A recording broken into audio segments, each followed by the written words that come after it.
Chapter 11. It is with considerable difficulty that I remember the original era of my being. All the events of that period appear confused and indistinct.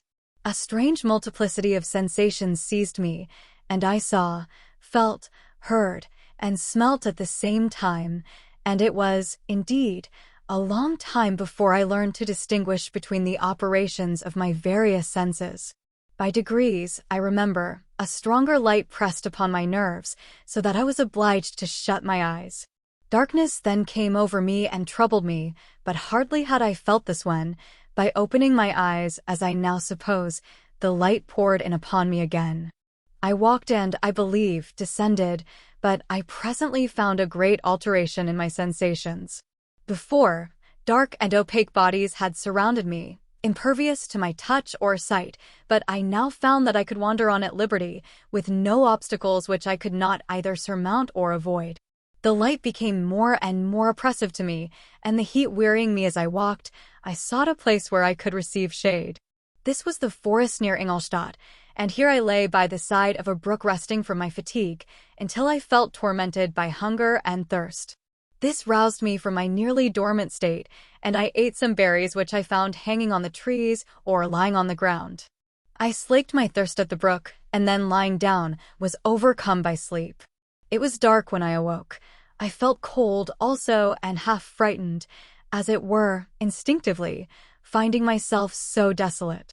Before I had quitted your apartment, on a sensation of cold, I had covered myself with some clothes, but these were insufficient to secure me from the dews of night. I was a poor, helpless, miserable wretch. I knew and could distinguish nothing, but feeling pain invade me on all sides, I sat down and wept. Soon a gentle light stole over the heavens and gave me a sensation of pleasure. I started up and beheld a radiant form rise from among the trees. Asterisk, the moon. I gazed with a kind of wonder. It moved slowly, but it enlightened my path, and I again went out in search of berries. I was still cold when under one of the trees I found a huge cloak, with which I covered myself and sat down upon the ground. No distinct ideas occupied my mind. All was confused. I felt light and hunger and thirst and darkness. Innumerable sounds rang in my ears, and on all sides various scents saluted me. The only object that I could distinguish was the bright moon, and I fixed my eyes on that with pleasure. Several changes of day and night passed, and the orb of night had greatly lessened, when I began to distinguish my sensations from each other. I gradually saw plainly the clear stream that supplied me with drink and the trees that shaded me with their foliage. I was delighted when I first discovered that a pleasant sound, which often saluted my ears, proceeded from the throats of the little winged animals who had often intercepted the light from my eyes. I began also to observe, with greater accuracy, the forms that surrounded me and to perceive the boundaries of the radiant roof of light which canopied me. Sometimes I tried to imitate the pleasant songs of the birds, but was unable. Sometimes I wished to express my sensations in my own mode, but the uncouth and inarticulate sounds which broke from me frightened me into silence again. The moon had disappeared from the night, and again, with a lessened form, showed itself, while I still remained in the forest. My sensations had by this time become distinct, and my mind received every day additional ideas. My eyes became accustomed to the light and to perceive objects in their right forms. I distinguished the insect from the herb, and by degrees, one herb from another. I found that the sparrow uttered none but harsh notes, whilst those of the blackbird and thrush were sweet and enticing. One day, when I was oppressed by cold, I found a fire which had been left by some wandering beggars, and was overcome with delight at the warmth I experienced from it. In my joy I thrust my hand into the live embers, but quickly drew it out again with a cry of pain.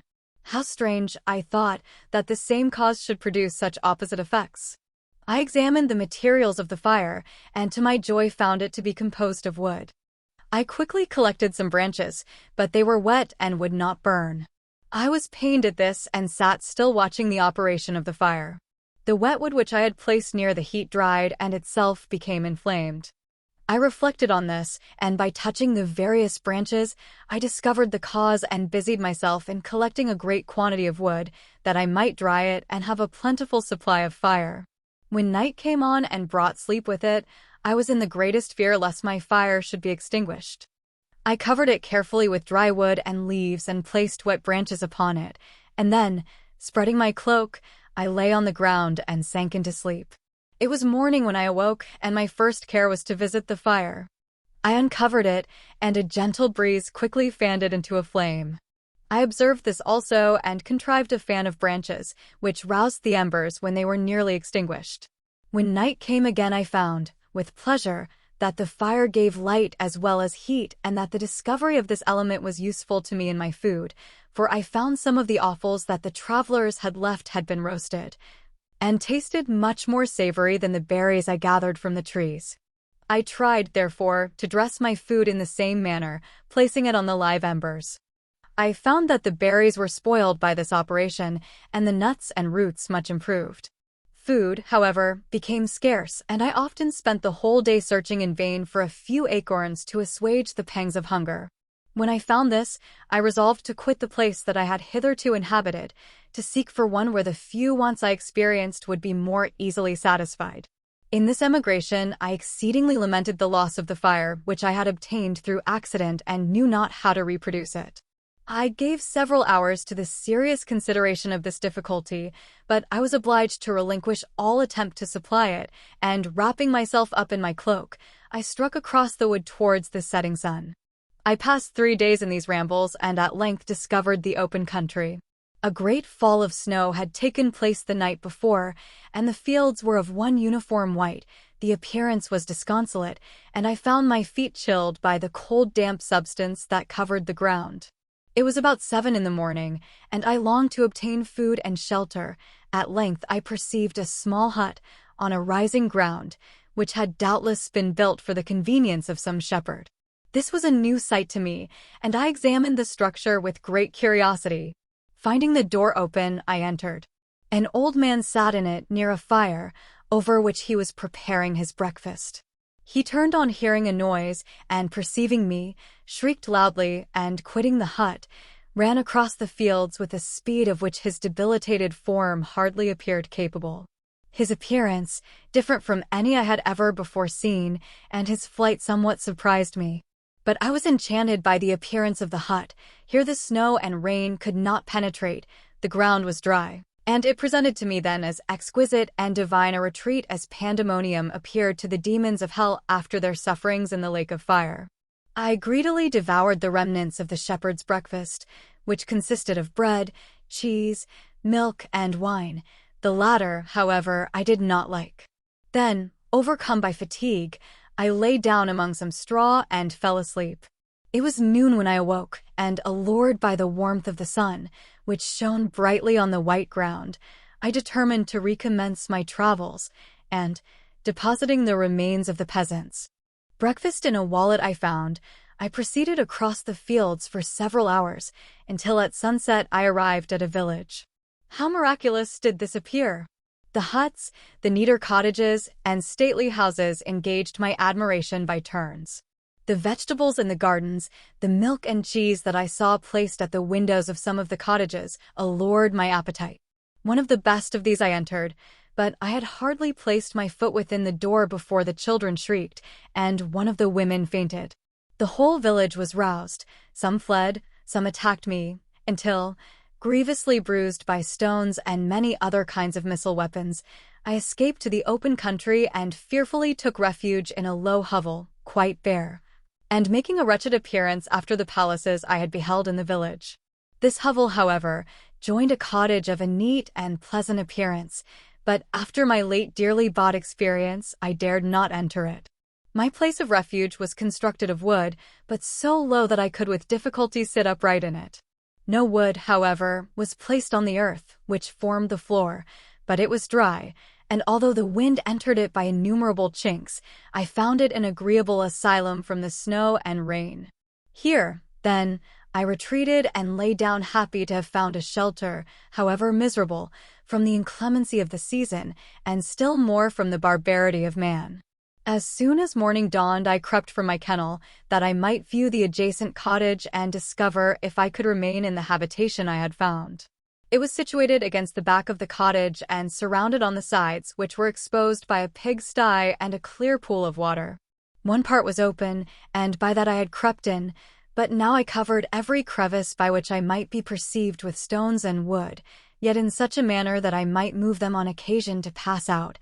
All the light I enjoyed came through the sty, and that was sufficient for me. Having thus arranged my dwelling and carpeted it with clean straw, I retired, for I saw the figure of a man at a distance, and I remembered too well my treatment the night before to trust myself in his power. I had first, however, provided for my sustenance for that day by a loaf of coarse bread, which I purloined, and a cup with which I could drink more conveniently than from my hand of the pure water which flowed by my retreat. The floor was a little raised, so that it was kept perfectly dry, and by its vicinity to the chimney of the cottage it was tolerably warm. Being thus provided, I resolved to reside in this hovel until something should occur which might alter my determination. It was indeed a paradise compared to the bleak forest, my former residence, the rain-dropping branches and dank earth. I ate my breakfast with pleasure, and was about to remove a plank to procure myself a little water when I heard a step, and looking through a small chink, I beheld a young creature, with a pail on her head, passing before my hovel. The girl was young and of gentle demeanor, unlike what I have since found cottagers and farmhouse servants to be. Yet she was meanly dressed, a coarse blue petticoat and a linen jacket being her only garb. Her fair hair was plaited, but not adorned. She looked patient yet sad. I lost sight of her, and in about a quarter of an hour she returned bearing the pail, which was now partly filled with milk. As she walked along, seemingly incommoded by the burden, a young man met her, whose countenance expressed a deeper despondence. Uttering a few sounds with an air of melancholy, he took the pail from her head and bore it to the cottage himself. She followed, and they disappeared. Presently I saw the young man again, with some tools in his hand, cross the field behind the cottage, and the girl was also busied, sometimes in the house and sometimes in the yard. On examining my dwelling, I found that one of the windows of the cottage had formerly occupied a part of it, but the panes had been filled up with wood. In one of these was a small and almost imperceptible chink through which the eye could just penetrate. Through this crevice a small room was visible, whitewashed and clean, but very bare of furniture. In one corner, near a small fire, sat an old man, leaning his head on his hands in a disconsolate attitude. The young girl was occupied in arranging the cottage, but presently she took something out of a drawer, which employed her hands, and she sat down beside the old man, who, taking up an instrument, began to play and to produce sounds sweeter than the voice of the thrush or the nightingale. It was a lovely sight, even to me, poor wretch who had never beheld aught beautiful before. The silver hair and benevolent countenance of the aged Katagar won my reverence, while the gentle manners of the girl enticed my love. He played a sweet mournful air which I perceived drew tears from the eyes of his amiable companion, of which the old man took no notice until she sobbed audibly. He then pronounced a few sounds, and the fair creature, leaving her work, knelt at his feet. He raised her and smiled with such kindness and affection that I felt sensations of a peculiar and overpowering nature. They were a mixture of pain and pleasure, such as I had never before experienced, either from hunger or cold, warmth or food. And I withdrew from the window, unable to bear these emotions. Soon after this the young man returned, bearing on his shoulders a load of wood. The girl met him at the door, helped to relieve him of his burden, and taking some of the fuel into the cottage, placed it on the fire. Then she and the youth went apart into a nook of the cottage, and he showed her a large loaf and a piece of cheese. She seemed pleased and went into the garden for some roots and plants, which she placed in water, and then upon the fire. She afterwards continued her work, whilst the young man went into the garden and appeared busily employed in digging and pulling up roots. After he had been employed thus about an hour, the young woman joined him, and they entered the cottage together. The old man had, in the meantime, been pensive, but on the appearance of his companions he assumed a more cheerful air, and they sat down to eat. The meal was quickly dispatched. The young woman was again occupied in arranging the cottage. The old man walked before the cottage in the sun for a few minutes, leaning on the arm of the youth. Nothing could exceed in beauty the contrast between these two excellent creatures. One was old, with silver hairs and a countenance beaming with benevolence and love. The younger was slight and graceful in his figure, and his features were molded with the finest symmetry, yet his eyes and attitude expressed the utmost sadness and despondency. The old man returned to the cottage, and the youth, with tools different from those he had used in the morning, directed his steps across the fields. Night quickly shut in, but to my extreme wonder, I found that the cottagers had a means of prolonging light by the use of tapers, and was delighted to find that the setting of the sun did not put an end to the pleasure I experienced in watching my human neighbors. In the evening, the young girl and her companion were employed in various occupations which I did not understand, and the old man again took up the instrument which produced the divine sounds that had enchanted me in the morning. So soon as he had finished, the youth began, not to play, but to utter sounds that were monotonous, and neither resembling the harmony of the old man's instrument nor the songs of the birds. I since found that he read aloud, but at that time I knew nothing of the science of words or letters. The family, after having been thus occupied for a short time, extinguished their lights and retired, as I conjectured, to rest.